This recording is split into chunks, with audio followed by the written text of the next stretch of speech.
Hello everyone, welcome to orbits Bharat. मेरा नाम है राहुल शर्मा और इस वीडियो में हम ईरान के बारे में जानेंगे। इस वीडियो में हम ये भी डिस्कस करेंगे कि आखिर क्यों यूएसए ईरान को इतना ज्यादा हेट करता है, और हम ये भी डिस्कस करेंगे कि ईरान कैसे एक सेकुलर और मॉडर्न कंट्री से एक इस्लामिक रिपब्लिक बना। So let's start this video. सबसे पहले ईरान की लोकेशन के बारे में जान लेते हैं। तो ये है इंडिया, और इंडिया के वेस्ट में यह है पाकिस्तान और यह है ईरान। अगर हम ईरान की बॉर्डर की बात करें तो ईरान अपनी border Pakistan, Afghanistan, Turkmenistan, Azerbaijan और आर्मेनिया, साथ ही साथ टर्की और इराक के साथ शेयर करता है। इस बात का ध्यान रखना कि ईरान अपनी बॉर्डर कुवैत के साथ शेयर नहीं करता। और अगर हम ईरान के साउथ में देखें तो यह है गल्फ ऑफ ओमान, यहाँ पे ओमान कंट्री है, और ये है पर्शियन गल्फ। पहले ईरान का नाम पर्शिया हुआ करता था, इसलिए हम इसको पर्शियन गल्फ बोलते हैं। और इन दोनों गल्फ के बीच में यह है स्ट्रेट ऑफ हरमूज। ये एक 55 किलोमीटर का एक नैरो कॉरिडोर है, जिससे दुनिया का 20% ऑयल पास होता है, और इस पे ईरान का कंट्रोल है। ये जितनी भी कंट्रीज है, सऊदी अरेबिया, कुवैत, ये सब अपना ऑयल इसी पैसेज के थ्रू पास करके पूरी दुनिया में बेचती हैं। और अगर ईरान चाहे तो वो सिर्फ अपनी 10-15 नेवल शिप से इस स्ट्रेट को ब्लॉक कर सकता है और दुनिया के 20% ऑयल एक्सपोर्ट को रोक सकता है। जो ईरान और इजराइल का कॉन्फ्लिक्ट चल रहा है, उसके अंदर भी दुनिया का सबसे बड़ा कंसर्न स्ट्रेट ऑफ हरमूज ही है। अगर ईरान ने इसको ब्लॉक कर दिया तो ऑयल प्राइसेस बहुत तेजी से बढ़ जाएंगे, और ये इंडिया जैसी कंट्रीज के लिए बिल्कुल भी अच्छा नहीं है।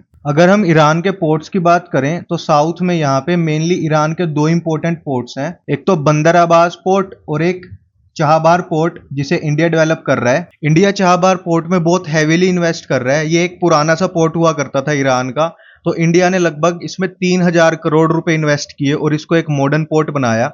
इसमें इंडिया का इंटरेस्ट है। इंडिया चाहता है कि इस पोर्ट के जरिए हम अफगानिस्तान और फिर आगे सेंट्रल एशियन कंट्रीज और फाइनली रशिया तक पहुंच सके, ताकि जो ट्रांसपोर्टेशन कॉस्ट है वो कम हो सके। तो जो चाहबार पोर्ट है वो international north south transport corridor का भी पार्ट है। इस कॉरिडोर के अंडर हम ये प्लान कर रहे हैं कि जो हमारे यूरोप और रशिया से ट्रेड करने का ट्रेडिशनल रूट है, जो सुएज कैनाल से होके इतने लंबे रूट को तय करके जाता है, उसको हम कम कर दें और हम ईरान के थ्रू डायरेक्टली यहां से सेंट्रल एशियन कंट्रीज, रशिया और यूरोप से कनेक्ट कर लें। इससे हमारी ट्रांसपोर्टेशन कॉस्ट बहुत ज्यादा कम हो जाएगी और हम रशिया से भी अपना ट्रेड इंक्रीज कर सकेंगे। और यही रीजन है कि इंडिया चाहता है कि ईरान और इजराइल के बीच में एक पीस ट्रीटी हो जाए और दोनों कंट्री लड़ना छोड़ दें, क्योंकि इंडिया के लिए ईरान काफी ज्यादा इंपॉर्टेंट है। आजकल काफी लोग ये भी क्वेश्चन उठा रहे हैं कि जो हमने ऑपरेशन सिंदूर किया था, उसके अंदर तो इजराइल ने हमारा कंप्लीट सपोर्ट किया था। अब ईरान और इजराइल के कॉन्फ्लिक्ट में इंडिया को भी इजराइल का फुल सपोर्ट करना चाहिए। बट आपको ये चीज समझना बहुत ज्यादा जरूरी है कि पाकिस्तान के अगेंस्ट स्टेटमेंट देना इजराइल के इंटरेस्ट में है, क्योंकि पाकिस्तान इजराइल को काफी बार थ्रेटन कर चुका है। बट इंडिया का ईरान के खिलाफ स्टेटमेंट देना हमारे इंटरेस्ट में बिल्कुल भी नहीं है। और ये बात तो आपको पता ही है कि जियोपॉलिटिक्स में कोई भी परमानेंट फ्रेंड नहीं होता, सिर्फ इंटरेस्ट मैटर करते हैं। तो इसी तरह से इंडिया का इंटरेस्ट ईरान में है। अब थोड़ी ईरान की हिस्ट्री के बारे में डिस्कस कर लेते हैं, क्योंकि ईरान एक टाइम पे काफी सेकुलर कंट्री हुआ करता था। तो ईरान में किंग रूल करते थे और ईरान के लोग अपने किंग को शाह बोलते थे। साथ ही साथ ईरान के जो रिलीजियस स्कॉलर्स थे,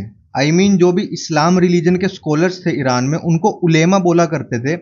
और वहां के किंग ने उलेमा को स्पेशल पॉलिटिकल पावर दी हुई थी। और उस समय पे शिया इस्लाम ईरान का ऑफिशियल रिलीजन हुआ करता था। तो 1906 में वहां के किंग ने प्लान बनाया कि वो एक कॉन्स्टिट्यूशनल गवर्नमेंट बनाएंगे, जिसके अंदर पार्लियामेंट बनाएंगे और एक प्राइम मिनिस्टर की पोस्ट बनाएंगे। उनका मानना था कि किंग सिर्फ रूल करेगा और कंट्री को चलाने का काम पार्लियामेंट और प्राइम मिनिस्टर करेंगे। बट ये बात उनके उलेमा को अच्छी नहीं लगी और वो ये करने में अनसक्सेसफुल हो गए। उसके बाद 1914 में वर्ल्ड वॉर 1 स्टार्ट हुई और उसी टाइम में ईरान में ऑयल की डिस्कवरी हुई। और उस ऑयल को एक्सट्रैक्ट करने के लिए ब्रिटेन और यूएसएसआर दोनों इंटरेस्टेड थे। But at the end Britain successful हुआ और ईरान के ऑयल एक्सट्रैक्शन राइट्स ब्रिटेन को मिल गए। उसी समय ईरान की आर्मी का एक जनरल था जिसका नाम रेजा खान था। उसने ब्रिटेन से कहा कि आप मुझको किंग बनने में हेल्प कर दो तो मैं आपको फ्री में जितने भी ईरान के ऑयल रिसोर्सेज हैं उनका एक्सेस दे दूंगा। तो फिर 1921 में ब्रिटेन की हेल्प से रेजा खान ईरान का किंग बन गया। और उसने किंग बनते ही एक सेक्युलर गवर्नमेंट एस्टेब्लिश की। और पिछली बार की तरह सेम जो उनके उलेमा थे उनको ये चीज पसंद नहीं आई, बट रेजा खान ने उनको सप्रेस कर दिया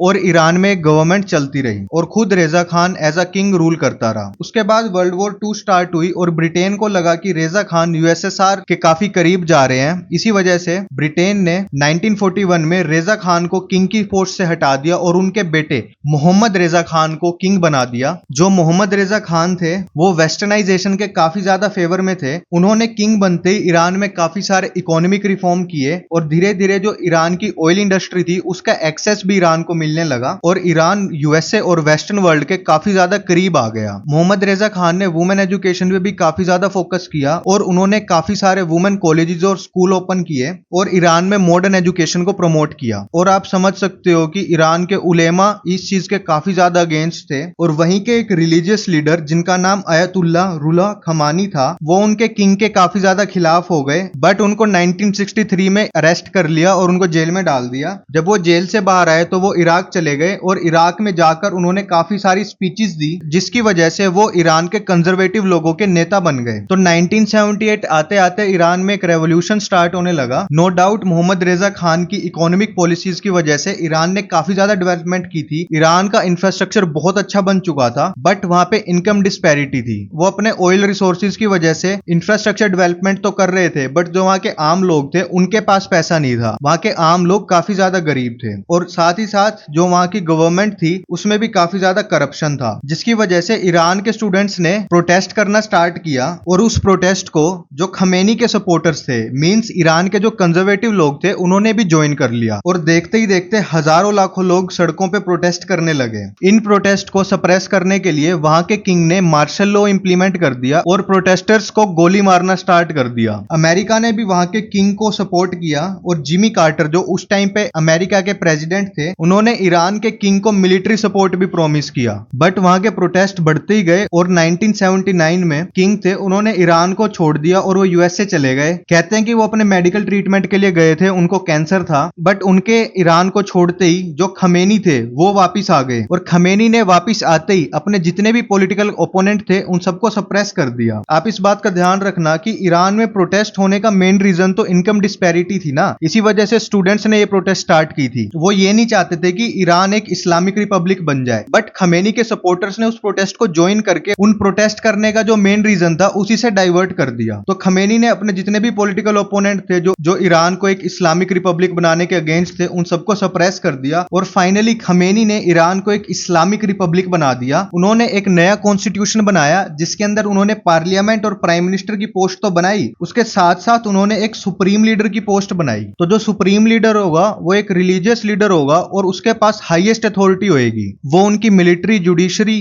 मीडिया और जो कंट्री की फॉरेन पॉलिसी है उन सबको कंट्रोल करेगा। जो ईरान के करंट सुप्रीम लीडर हैं उनका नाम अली खमेनी है। तो आप समझ सकते हैं कि जो भी मेन पावर है वो सुप्रीम लीडर के पास होगी और जो सुप्रीम लीडर है उसको पब्लिक इलेक्ट नहीं करेगी, उसको जो भी इस्लामिक स्कॉलर्स हैं वही इलेक्ट करेंगे। तो पब्लिक का सुप्रीम लीडर के इलेक्शन में कोई भी डायरेक्ट रोल नहीं है। अब हम बात करते हैं कि आखिर क्यों अमेरिका ईरान को इतना ज्यादा हेट करता है। तो ईरान के इस रेवोल्यूशन के बाद जो अमेरिका की एम्बेसी थी ईरान की कैपिटल तेहरान में, उसको कुछ स्टूडेंट्स ने कब्जे में ले लिया और वहां के 52 लोगों को होस्टेज बना लिया। उनकी डिमांड ये थी कि जो ईरान का किंग जो यूएसए में चला गया था उसको वापिस ईरान में भेजो ताकि ईरान के कोर्ट्स में उसके ऊपर ट्रायल कर सके, बट यूएसए ने उसको भेजने से मना कर दिया और ये होस्टेज क्राइसिस 444 डेज तक चला। इन होस्टेजेस के रिलीज होते ही यूएसए ने ईरान के ऊपर इकोनॉमिक सैंक्शंस इंपोज कर दिए और वो सैंक्शंस आज तक हैं। अब ईरान की टोपोग्राफी के बारे में बात कर लेते हैं। तो ईरान एक माउंटेनियस कंट्री है जिसकी वजह से यहाँ पे फ्रीक्वेंटली अर्थक्वेक्स आते हैं और ईरान से जब भी अर्थक्वेक की न्यूज आती है तो पूरी दुनिया अटेंटिव हो जाती है क्योंकि कंट्रीज को लगता है कि कहीं ईरान कोई न्यूक्लियर वेपन टेस्ट तो नहीं कर रहा। वेल, इजराइल और ईरान की पूरी कॉन्फ्लिक्ट का रीजन भी न्यूक्लियर वेपन्स ही हैं। इस वीडियो को अभी इतना ही रखते हैं। नेक्स्ट वीडियो में हम इंडिया और ईरान के रिलेशंस के बारे में इन डेप्थ स्टडी करेंगे। तब तक के लिए आपके लिए एक क्वेश्चन, आपको बताना है कि इंडिया ईरान में कौन सा मेजर पोर्ट डेवलप कर रहा है। Option A Gwadar port, option B